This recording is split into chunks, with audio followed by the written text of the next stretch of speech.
জয়গুরু, সবাইকে জয়গুরু, বন্দে পুরুষোত্তমম।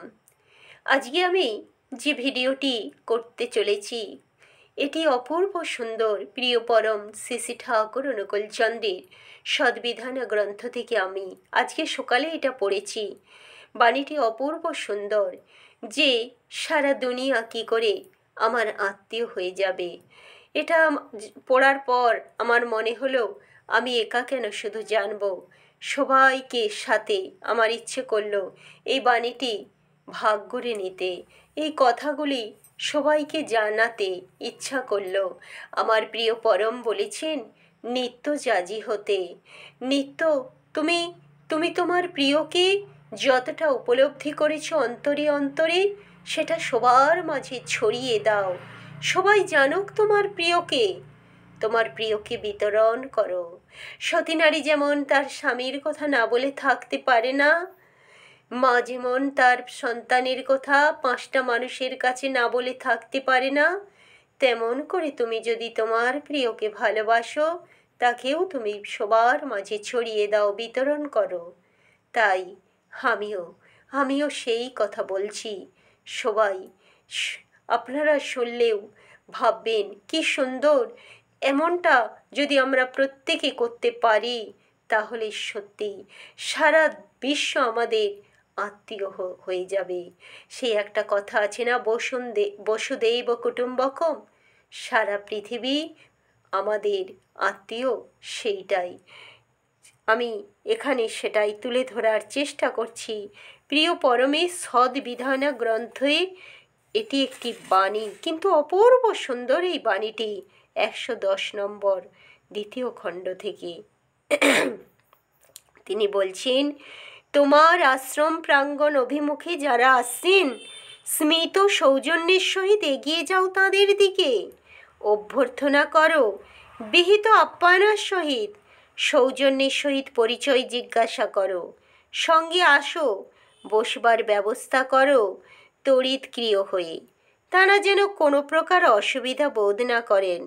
তোমার সুসঙ্গত হৃদ্য বাক্য ব্যবহার ও অনুচর্যার ভিতর দিয়ে তারা যেন অনুগ্রহ শ্রোবা আনতি সম্পন্ন হয়ে ওঠেন তোমার প্রতি অনুকম্পী আলিঙ্গন উৎসারণায়।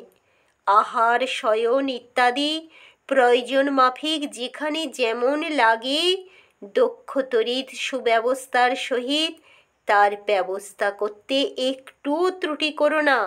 সব রকমের তিনি বা তারা যেন ভাবতে পারেন তুমি তাদের অন্তরাত্মীয়, আর তুমিও বাস্তবে যথাসম্ভব হয়ে ওঠো তাই। যেই হউন আর যাঁরাই হউন, দাঁড়িয়ে থাকতে দেখলেই তড়িৎ সৌজন্যের সহিত হৃদ্য আপ্যায়নায় তাঁদের বসতে দিও। হৃদ্য বাক্য ব্যবহার অনুচর্যার ভিতর দিয়ে আপ্যায়িত করতে কসুর করো না এতটুকু। সমীচীন সৌজন্যে পরিচয় জিজ্ঞাসা করো। ওই পরিচয় সন্ধিৎসা যেন তাদিগকে উৎফুল্লই করে তোলে। আলাপ সালাপের ভিতর দিয়ে তাদের কি প্রয়োজন খুঁজে নিও। তোমার সম্ভাব্যতায় যেমন আসে তার পূরণের চেষ্টা করো। তাঁরা যখন উঠে যান কিছু দূর পর্যন্ত সঙ্গ নিয়ে চলতে ত্রুটি করো না। এমনতর চকিত চলনেই চলো সতর্ক সন্ধিৎসা নিয়ে, যাতে তাঁরা কিছুতেই না ভাবতে পারেন তুমি বা তোমরা তাঁদের কেউ নও গো।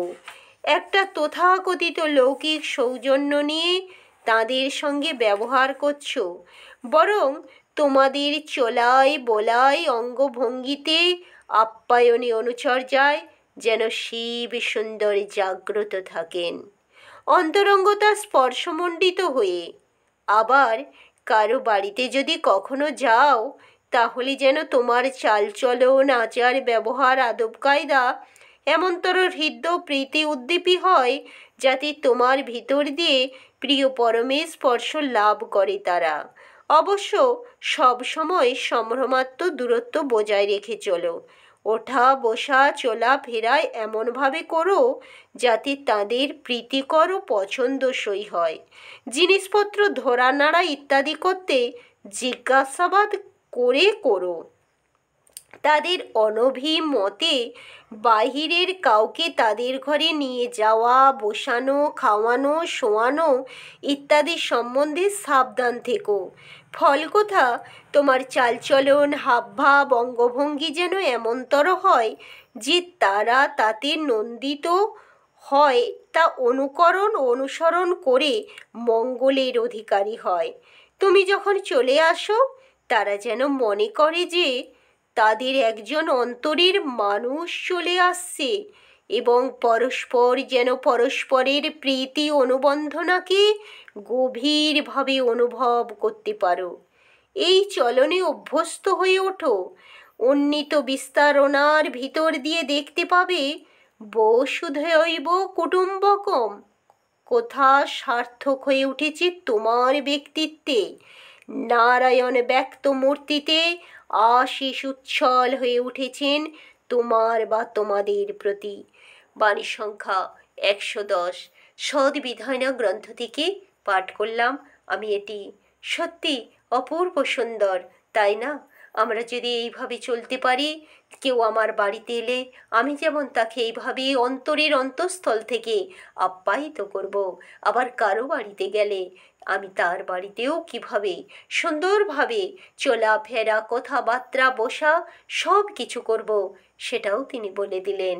আর যখন চলে আসব, সে যেন ভাবে আমার কে এক চলে যাচ্ছে, অন্তরের থেকে যেন সে অনুভব করে, তবেই না আত্মীয়।